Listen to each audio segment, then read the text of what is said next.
With unwavering support for part 1, we completely ended up destroying our like goal with 1,200 likes and an overwhelming support of you guys telling me in the comments what I should do for part 2.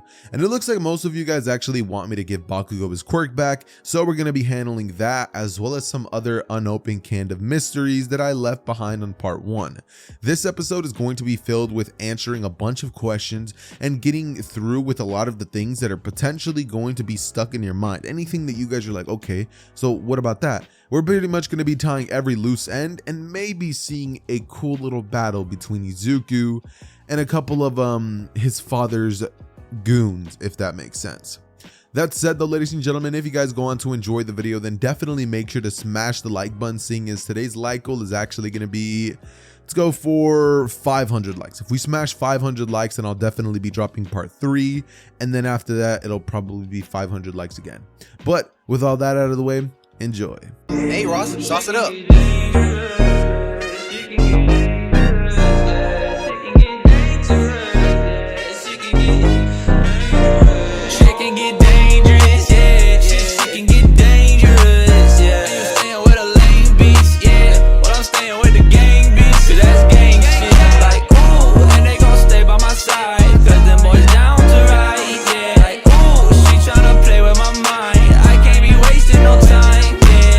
All Might, as soon as he hears the name All for One, would immediately lose his demeanor that he previously had. It's almost as if his smile immediately is just taken away from his face, and he then looks to the direction of Izuku as he grabs him with each shoulder and proceeds to say, "How do you know that name?"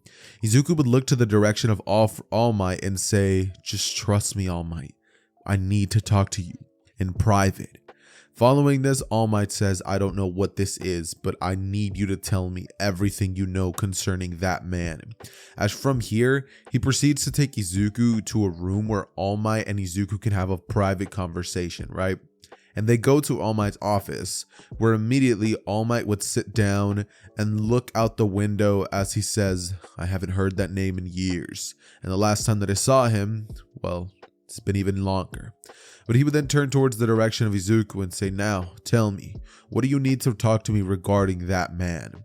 As Izuku looks to the direction of All Might and says, "Listen, All Might, this might come as a surprise, but I need you to listen to me and understand." As All Might says, "I'll listen, but I can't promise to understand anything." As Izuku sighs and says, "You know what? Fine, I can understand that.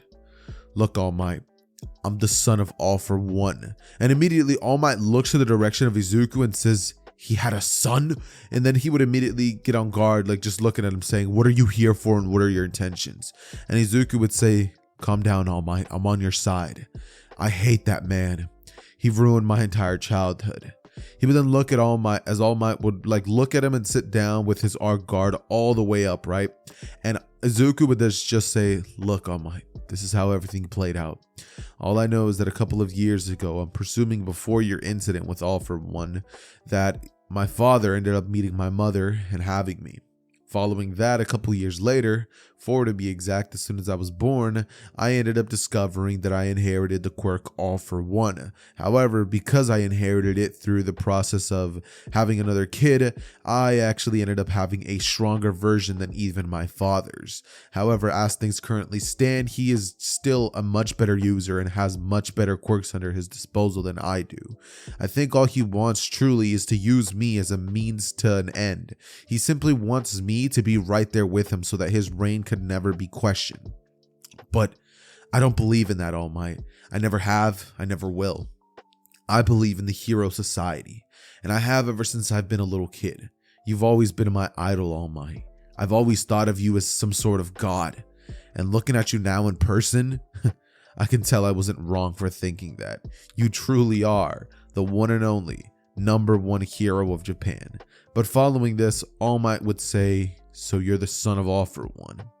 How was that?" Izuku says, well, the first couple years I was born, I didn't even know I had a father.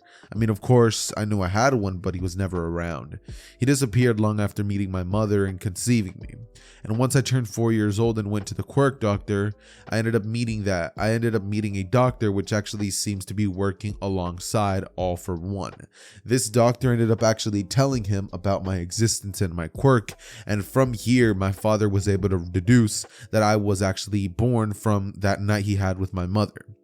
Following this, he looks to All Might and says, but that's not it, All Might. What ended up happening after that was something I'll never forget. We were in a grocery store one day and suddenly some guy came up to me asking if I wanted to take a picture. Me being a kid, I foolishly followed him, took a picture with him, and when I turned back, mother was gone. A bag was placed over my head and I ended up waking up in a different area. Then, that's when I saw him, the demon, my father. I can't tell you much about that, but all you have to know is that I was scared. And following the next couple of years of my life, I've been nothing but scared. But you know what, All Might? One thing has kept me going. And it's the thought that maybe someday the heroes would help me. Maybe someday you would save me. But I guess as time went on, slowly that thought dwindled away. And now I figured that since I have you in front of me, I'd opt to take the third option. Save myself with your help. And now that you're here with me, I think that we have an amazing chance of stopping my father. He plans on assassinating you, All Might. Throughout one of our school endeavors, he's planning to take you out immediately, get you out of the picture, because the way he sees it, you're the only one that can stop him. One for all is the only thing stopping us. Or him. And All Might, after hearing all of this from Izuku, would be like, so, you didn't live too good of a life because of your father, did you? And Izuku says, not particularly. I spent my entire childhood around villains, learning how to control my quirk and even having to, it pains me to say this, but even kill a few people, just to show that I had what it takes. I've been working alongside some kid by the name of Shigaraki Tamura, and apparently he's the grandson of one of your predecessor, I believe. Nana Shimura. Does that ring a bell? Following this, All Might would be like, that monster. He even got her family involved. He would crush his hand together as a ball of fists would come, and he would immediately look towards the direction of Izuku and ask him if that's all. Izuku would say, that's not it. I have more, but that's all I can tell you for now. All I know, All Might, is that my father will be watching very, very closely, taking an interest in everything and anything that I do. And I want you to promise me something, All Might. You'll be ready when the time comes. When the time comes that my father will come at you with full force, you need to be there to be able to handle the display of power that my father would throw at you. I may even have to get involved just to make it look like I'm on his side. But trust me, All Might. I'm with you. I'm with the heroes. I don't want to be cursed with a villainous life just because of my heritage. That's not what I want. I want to be a hero, All Might. Just trust me. Can we do that? And All Might would look at the direction of Izuku, smile and say, look, before you came to me and told me everything, I was completely in the dark. I might have died. But because you were brave enough, bold enough, and you had the heart of a hero big enough to sacrifice everything, your entire life, you gave me that chance to survive. And now, Izuku Midoriya, I promise that I'll make sure that not only do you survive, but you become a hero worthy of taking down your very own father. You will be my successor. And from here, Izuku is like, what? You're kidding. And from here, All Might is just like, I'm not kidding. Kid, you will be my successor. If he wishes to turn you into a demon and turn you into the most villainous thing in the world, then I will mold you into the greatest hero this world has ever known. You will be the light that shines in the darkest holes. You will be there to tell people that you are there. And from here, Izuku looks to All Might and is like, I'm the son of a villain. I could never take that quirk from you, All Might. Give it to somebody else, somebody more deserving. And All Might just looks at him and says, there's nobody else more deserving than you, young man. Placing a hand over his shoulder and telling him to eat this. As Izuku looks at him and he's like, what? It's a hair. And, Izuku's like, okay, I mean, I'll eat it, but it's like, are you pranking me, All Might? And All Might's like, no, you need to ingest my DNA. And Izuku's like, there's probably easier ways to do this, but he eats the thing. And from here, he ends up taking the quirk of One for All. Following this, Izuku would end up looking to All Might as he would tell him that this is not the only thing he needs to tell him. Telling All Might that he has a couple more demons in his closet that he has to face. And that for now, he's on his road to redemption to change everything that his father has done to ruin All Might's life. He promises, swears to All Might that this time, the villains don't win. They lose, just like always. All Might smiles, and from here, Izuku would leave the room as he would make his way back to the lair where he would be greeted by his father and a couple of goons, where he would go back and begin training for another day.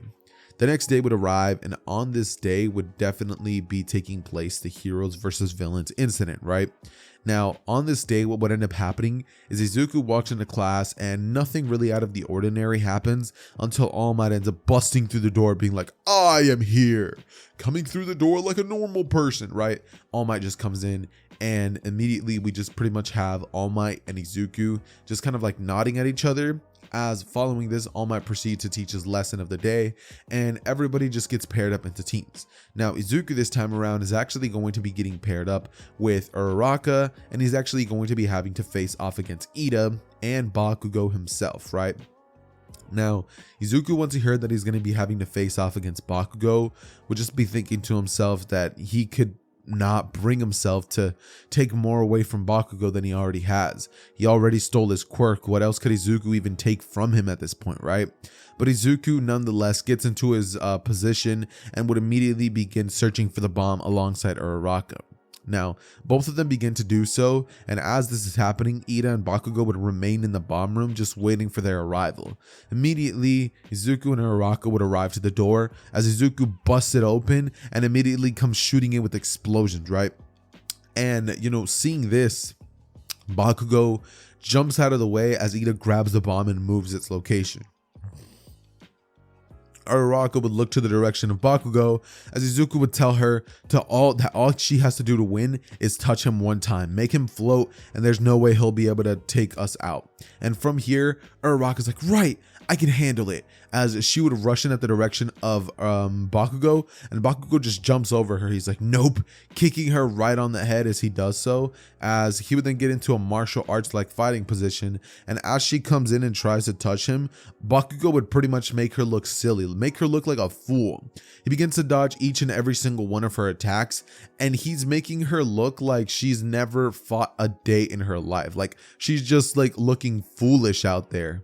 Nonetheless, though, we immediately see Bakugo essentially rushing in at Uraraka herself and then proceeding to essentially pummel her down onto the ground using the restriction, actually not even using restriction tape, but knocking her straight out and proceeding to essentially look at the direction of Izuku as he would blast an explosion off in the direction of Ida, who at this moment was trying to get closer to fight him off, but he literally just couldn't. And Izuku would then get tackled by Bakugo as Bakugo gets him down onto the ground and begins to throw a bunch of punches at Izuku, right?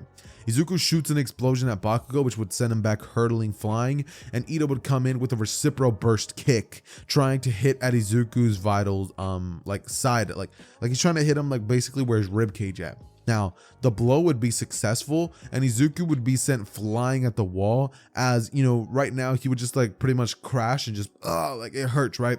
But he would get back up and Bakugo would look at him and say, come on, I can do this all day. As following this, Izuku smirks and says, all right, let's see you keep up now. Izuku shoots an explosion and immediately begins blitzing around Ida and Bakugo, so fast that either one of them couldn't react. He would end up actually grabbing Bakugo by the head and tossing him at the direction of Ida. Sorry guys, that was my phone.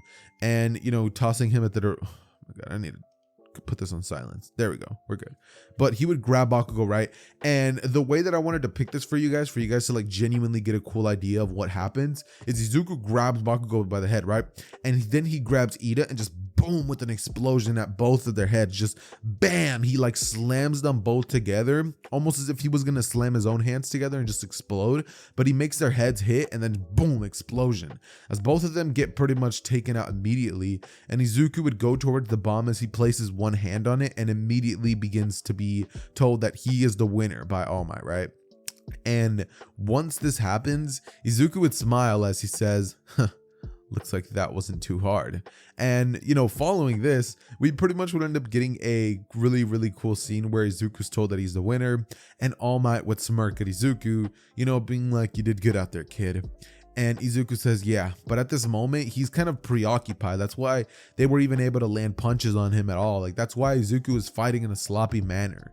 Because Izuku all day has just been thinking about how at the end of the day, he's going to have to tell Bakugo everything.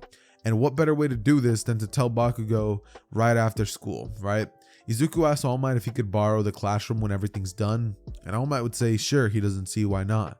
But Izuku, following the battle, would end up going over to Bakugo and saying, yo, Bakugo, I actually have something to show you after class. Cool if you stick behind? And, you know, Bakugo's like, yeah, sure, why not, Izuku? As, you know, both of them would end up staying behind in the classroom. And once everybody's gone, All Might nods at Izuku and walks out of the classroom. Not even trying to like spy or peek or anything, he genuinely trusts Izuku. But Izuku would look towards the direction of Bakugo and say, Bakugo, look, I need to tell you something. And because you guys actually ended up being the ones who voted for it, all I'm gonna say is Bakugo's gonna be getting his quirk back, all right? You guys voted, and I looked at all your comments. Like, trust me, guys, I saw them. I saw the people saying that Bakugo should stay mad. I saw the people saying that he should just get his quirk back and be a little upset, but, you know, he earned his trust back. I saw all the comments, but the one that majorly looked like it won was the comment saying that Bakugo deserves to get his quirk back. And a lot of people were saying that he shouldn't get his quirk back because, you know, he still wants to be the first quirkless. But because of majority of votes, I think that we're going to be going with the option of he gets his quirk back, all right? But regardless though, Izuku looks at the direction of Bakugo and would say, there isn't really an easy way to say this, Bakugo, but do you remember when we were kids, around the age of 4 years old, I ended up not manifesting a quirk and you didn't either? Bakugo would say, yeah, of course, I mean, one of the worst times of my life, but why? Izuku would say, Bakugo, it's my fault you never developed a quirk. And Bakugo looks to Izuku and would be like, what are you talking about, Izuku? It can't be your fault. That's not how quirk work. You're just being dumb. And Izuku looks at him and he's like, Bakugo, I swear it was my fault. He then proceeds to tell him, look, when I was around the age of 4 years old, I had no idea I had this, but I actually was born with a quirk. And my quirk was the ability to steal others' quirks. And Bakugo immediately, once he hears this, he would immediately piece two and two together and say, wait, so that quirk you have, it's mine? And Izuku would look to Bakugo, look down at the ground and nod. As Bakugo looks to him, and this realization would kind of hit him like a train. Like, his whole life, he lived without a quirk, even though he could have had one. And Izuku looks at him and says, Bakugo, please just hear me out. When I was a kid, I had no idea what I was doing. I had no idea I even had a quirk. Just like you, I thought I was quirkless. But then, I ended up finding out that I had a quirk beyond my wildest imaginations. And that was when my mom was lost in time. Suddenly, my dad ended up taking care of me, and one day I ended up stealing his quirk as well. Now, I have two quirks at my disposal that I never even asked for, Bakugo. Me taking your quirk wasn't on purpose, but now I have the ability to give it back to you, Bakugo. I can make you stronger, give you rightfully what's yours. You can finally have your explosion quirk back and truly be the hero that everybody knows you can be. Bakugo would just sit there silent, right? Like, the room tension would be high and Bakugo would just be having his arms down with a shadow kind of covering his eyes so that Izuku could just not tell what Bakugo was really going to do next. But suddenly, Bakugo would look to Izuku and say, nah, you keep it, Izuku. You keep the quirk. I don't need it. The past couple of years may not have been hard, but you taking my quirk away, you know, it gave me one thing back. It gave me strength to believe in myself, not just some quirk. I didn't have the burden of having something like that. And after years of telling everybody that I would be the first quirkless hero, what would it do if I just decided to take it back? And Izuku looks at Bakugo and says, "It's not about that, Bakugo. You were never meant to be a quirkless hero. You were meant to be the greatest of us all. This is your quirk, Bakugo, and now I think it's time that you have it back." As Izuku would immediately place his hand on Bakugo and would forcefully give the quirk back, as Bakugo would be like, "What are you doing?" And Izuku would immediately just shine a red light on Bakugo, as bam, that quirk would be right into Bakugo, and Bakugo would clutch his fist as he would say, "This feeling. It's been years since I felt like this. When I was about 4 years old, I felt power inside of me, but I figured that it was just a fluke. That was my quirk all along, wasn't it?" And Izuku looks at him and says, "It's always been your quirk, Bakugo. I just borrowed it for a bit, made it stronger, and now you have a quirk even more powerful than what you would have developed originally. Hopefully your body will get accustomed to it, but I recommend not using it in school for a bit, considering that people might get a bit suspicious. Just keep pretending that you're quirkless for now, and soon show them the truth. As for me, well, I have a backup quirk that's very, very similar to your own explosion quirk. I ended up creating a quirk that allowed me to copy quirks, so I basically made a secondhand copy of yours, not as powerful, but I'll still be able to use the quirk." And Bakugo would look at Izuku and say, "You know, Izuku, had you never told me that, I would have never known. I'm glad you told me, but I don't know how I feel about you giving the quirk back. I'm not sure what to do or what to say, but thanks." And from here, Izuku would just look to Bakugo as he says, "Don't mention him. There's also something else I have to tell you, but I don't know if the time is right." And Bakugo would look at him and say, "You know, Izuku, take your time." As from here, he would proceed to essentially walk out, and Izuku and Bakugo would have a normal conversation, almost as if nothing has happened. Izuku from here would end up reporting back to All For One, who would ask him how school is, as Izuku would say, "Oh, you know, same old, just a bunch of losers trying to become heroes." You know, immediately snaps into his villain persona. And All For One asks him if there's anything interesting happening soon. Izuku would then smirk and say, "The USJ."